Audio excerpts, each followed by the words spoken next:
2019년 7월 16일부터 시행된 직장 내 괴롭힘 금지법. 하지만 강제성이 없고 직장 내 규정에 따라 처벌 수위가 결정됩니다. 마지막으로 생각했던 이런 고충 신고였는데 거기에서조차도 가해자 감싸기에 급급하니까 그러면 내가 죽어야지만 5년 동안 이 받은 고통이 정말 내가 이렇게 힘들었다라는 걸 알까? 라는 생각으로까지 됐었어요. 실제로 아파트에서 투신도 해볼까라는 생각도 들었었고요. 혼자선 감당하기 어려운 직장 내 괴롭힘. 관련 법안이 생겼지만 왜 아직도 피해자들은 울고 있는 걸까요? 직장갑질 사례들을 봤을 때 일부 유의미한 진전은 있었던 것 같습니다. 이전에는 상사로부터 폭언이나 모욕, 따돌림을 당했어도 어디다 이야기하지도 못하고 신고도 못했는데 이 법이 생긴 후로부터는 조금 그런 것들을 신고할 수 있는 신고센터들도 많이 생기고 일부 진전은 있었다라고 생각하고요. 다만 법이 갖고 있는 한계들이 조금 많아서 아직은 반쪽짜리 법이다. 실효성 있게 적용될 수 있도록 해야 된다라고 보여집니다. 피해자가 너무 힘들 제가 것 더 화가 같습니다. 나네요. 네. 네. 피해자가 용기를 내서 이렇게 신고까지 했는데 상황이 바뀌지 않고 있는 게 참 너무 안타까운데 이렇게 되면 자꾸 신고하기를 더 꺼릴 것 같거든요. 네. 교수님, 이 법이 있는데 왜 힘을 자꾸 못 쓰고 있는 거죠, 이게 지금? 그러니까 법이 있는데 이게 사실은 법은 공적 분야에서 강제력을 발휘할 수 있어야 되는데 문제는 이게 전부 사기업이고 사적 영역이라는 거예요. 그러다 보니까 지금 이 법에서는 지금 조치를 해야 한다. 고충 신고가 들어올 때 이렇게 이제 명기를 하고 있고 그 조치로서는 근무 장소 이제 아까 간호사 분이셨으니까 근무 장소를 변경해 준다거나 네네. 또는 유급 휴가를 주도록 한다거나 또는 이제 괴롭힘 행위자에게 아까 잠깐 경고 징계 받도록 했잖아요. 경고 네네. 네. 그렇기 때문에 지금 이런 정도의 조치만 하면 사업주의 책임을 더 이상 지지 않아도 되는 그런 이제 문제가 발생하는 겁니다. 일단 징계를 하긴 했으니까요. 네, 만약에 징계를 안 하면 네. 사업주가 3년 이하의 징역이나 3천만 원 이하의 벌금을 받을 수 있지만 지금 이 병원 같은 경우에는 조치를 했잖아요. 하기는 했죠. 그러니까 네. 그런 아주 사소한 조치로 면죄부가 되는 네. 겁니다. 상대적으로. 그러다 보니까 피해자가 지금 계속 고통을 호소하고 있는 이런 상태인 거죠. 네. 그렇다면 이게 내용이 분명히 보완이 돼야 되겠는데요? 네, 그렇습니다. 그렇기 때문에 지금 이제 결국에는 그러니까 보호적인 입장에서 피해자를 그러면 어떻게 이제 보호를 해줄 수 있느냐는 구체적인 대안 이런 것들이 굉장히 많이 필요하다. 그런데 문제는 이런 것들이 지금 현재로서는 어떤 가이드라인이 있는 게 아니라 직장의 내부 지침에다가 사실은 맡겨놓는 상태인 거예요. 자율적으로요. 네, 자율적으로. 네. 그렇기 때문에 이런 가이드라인을 좀 더 타이트하게 운영할 수 있게 그렇게 만든다거나 그래서 결국에는 예를 들자면 고용노동부에서 계속 부정기적으로 이제 감시를 하면서 이런 이제 가이드라인이 제대로 지켜지는지 지금 예를 들자면 성희롱과 연관된 조치는 가이드라인이 분명하게 있거든요. 그래서 어떤 기구를 마련해야 되고 그리고는 이제 여성가족부에서 1년에 몇 건씩 발생한지 계속 보고를 하게 하거든요. 네. 그런데 고용노동부에서도 비슷한 지침을 아주 구체적으로 내려보내지 않는 이상 사실은 지금과 같이 경미한 징계로 그냥 면죄부 받는 이런 형태로다가만 운영이 되는 게 이제 현실일 것이다 이렇게 보이는 거죠. 네. 네. 분명히 보완이 필요해 보이는 직장 내 괴롭힘 금지법이지만 아예 이 법의 적용을 받지 못하는 사례도 있습니다. 어떤 사연인지 화면으로 확인하시죠. 직장 내 괴롭힘으로 동생을 떠나보냈다는 윤주 씨. 무슨 일이 있었던 걸까요? 저희 동생이 또 모텔에서 일산화가스 중독으로 이제 이렇게 해서 모텔 주인에 의해서 발견이 됐어요. 휴대폰을 경찰이 이제 그 봉투에 넣어서 들고 있더라고요. 처음 가니까. 메인 화면에 2개 있는데 그 2개 중 2개였어요. 둘 다 일기였어요. 일기. 27년의 짧은 생을 스스로 멈춘 현주 씨. 그녀가 남긴 휴대폰 속엔 한 사람을 향한 억울한 심정이 일기장 가득 적혀 있었습니다.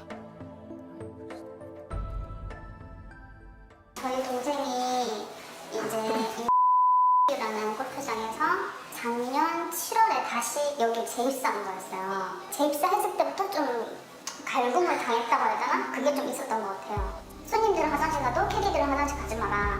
빨리빨리 뛰어라. 무전으로 그렇게 오는 거예요. 살쪘다고 못 뛰는 거 아니지 않느냐. 뭐 인신모도까지 하고 그런 식으로 막 이제 하는 거죠. 생계를 위해 재입사를 했지만 정신적인 고통 속에 결국 퇴사를 결심했습니다. 8월 29일에 이제 카페에다 글을 올려요. 그 카페는 이제 그 있는 캐디와 그다음에 관리자만 가입된 카페예요. 퇴사를 결심하면서 직장 관계자들이 가입된 카페에 심경을 토로했던 현주 씨. 언니에게도 퇴직 소식과 함께 안심하라는 문자를 보냈는데요. 언니 나 잘했다. 근데 나 회사에서 사람 취급을 못 받고 있어서 그만뒀다. 나중에 다 얘기해줄게. 이렇게 얘기를 했어요. 그날 사직서 사인을 하고 그리고 캡틴이랑 같이 기숙사에 가서 짐을 싸는 거예요. 그러면 과연 8월 29일에 캡틴을 겨냥해서 글을 올렸던 자기가 생각했을 때 만만한 애인데 걔가 자기 발로 와서 짐을 싸는데 과연 좋게 얘기했을까요? 사직서를 쓴 뒤 다른 직장에 이력서를 내고 기숙사까지 정리했던 그날 현주 씨의 휴대폰에서 수상한 검색어가 발견됐습니다. 현주 씨가 죽은 이후 그날의 일을 직장 상사 B 씨에게 직접 물었다고 합니다. 뭐 했냐? 아니야. 자기는 짐 싸는 걸 오히려 도와줬다는 거예요. 자기가 진짜 괴롭힌 적이 없는데 동생이 자기 말대로 예민해서 자살까지 했단 말이에요. 그러면 내가 그런 적이 있나? 약간 그런 생각이 드는 게 당연하잖아요. 근데 저희 엄마 아빠랑 저를 이렇게 빤히 쳐다봐요. 이렇게. 현주 씨의 마지막 날 함께 있던 B 씨에게선 아무런 말도 들을 수가 없었습니다. 그 캡틴분이라는 분이 평소에도 조금 이렇게 안 좋게들 많이 하셨나요? 일하면서 무전으로 수치심 되게 하고 자존감 낮아지게 하고 그런 식의 말을 서슴없이 막 뱉으세요.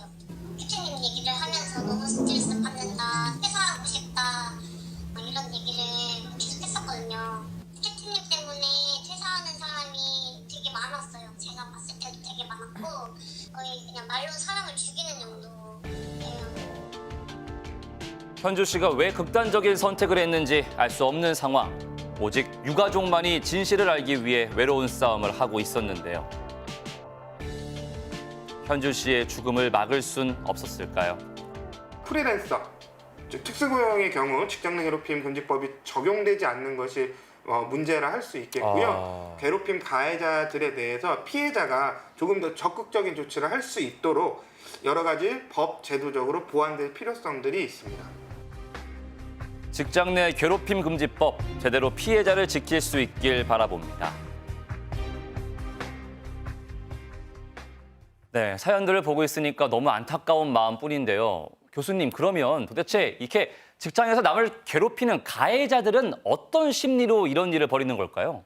어떻게 보면은 이제 권한을 남용을 해서 얻는 게 있기 때문에 이런 종류의 행위를 하는 거 아니겠습니까? 그런데 이제 권한을 남용해서 얻는 게 뭐냐? 결국은 이런 분들은 일반적으로는 자기에 대한 존중감이 굉장히 떨어지는 사람들이에요. 그러다 보니까 그런 이제 자존감의 낮은 부분을 남한테 군림함으로 해가지고 보상 심리로 채우려고 하는 이런 이제 성격적인 문제를 갖고 있는 사람들이 일반적으로는 이런 이제 직장 내 괴롭힘 행위를 많이 이제 하게 됩니다. 그렇기 때문에 어느 직장에나 이런 식으로 부하 직원을 대하는 사람들이 있기 때문에 피해자들이 이제 혼자서 대응을 하려고 하는 건 별로 좋은 아이디어가 아니다.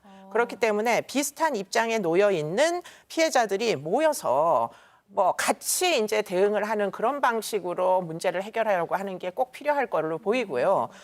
그리고는 이제 뭐 일단은 여러 가지로는 가능하다면 대면 접촉을 좀 피하도록 노력을 하는 게 이제 일단은 필요해 보이고요. 대면 접촉을 근데 어떻게 피할 수 있죠? 네, 직장 생활을 같이 하는 네, 상황이죠. 어쩔 수가 없는 거죠. 그런데 이제 분리를 해줘야 되는데. 네, 뭐 내부적으로 어쨌든 고충을 호소를 해가지고 일단은 대면 접촉을 피할 수 있는 어떤 부서로 좀 이동을 시켜달라 이렇게 이제 호소하는 게 한 가지 방법이 있을 수가 있을 거고요. 만약에 그것이 잘 되지 않으면 네네. 비슷한 피해를 입었던 사람들을 찾아가지고 같이 모여가지고 고용노동부에다가 고충 심의를 이제 조사를 나올 수 있게 이렇게 요청을 하는 것도 한 가지 대안은 되기는 합니다. 물론 지금 이제 같은 경우에는 프리랜서라서 네네. 아무래도 이제 이 법이 포섭할 수 있는 이제 그 범위 안에 포함되지 못하잖아요. 프리랜서이기 네, 때문에. 네. 그렇기 때문에 이제 고용노동부에서는 지금 이렇게 프리랜서 잡에 대해서도 이 상하관계를 이용해서 갑질 피해를 당하는 경우에는 일단은 조사를 나가주는 게 그게 일단은 뭐 누군가 제3자에 의해서 객관적으로 판단될 수 있고 조사될 수 있다. 직장에 위기가 될 수 있다. 이런 것들을 느끼게 해주는 게 매우 필요한 일이라고 보입니다. 네. 자존감이 낮아서 남을 괴롭힌다. 네, 좀 예. 이해가 안 가고 그리고 또 치료가 필요할 사실은 것 같아요. 오히려. 자기보다 아랫사람에 대하는 태도와 상사를 대하는 태도가 정반대인 그런 케이스들도 있는 네, 거잖아요. 보통 강자에게는 약하고 약자에게는 강하고 이런 이제 사람들인 거죠. 예, 네. 알겠습니다. 이게 고용노동부에서 이 관련해서 좀 더 이 피해를 줄일 수 있는 네, 보다 구체적인 실효성이 방안을 좀 대책. 고민해봐야겠다는 생각이 들었습니다. 이수정 교수님 오늘 말씀 고맙습니다. 고맙습니다.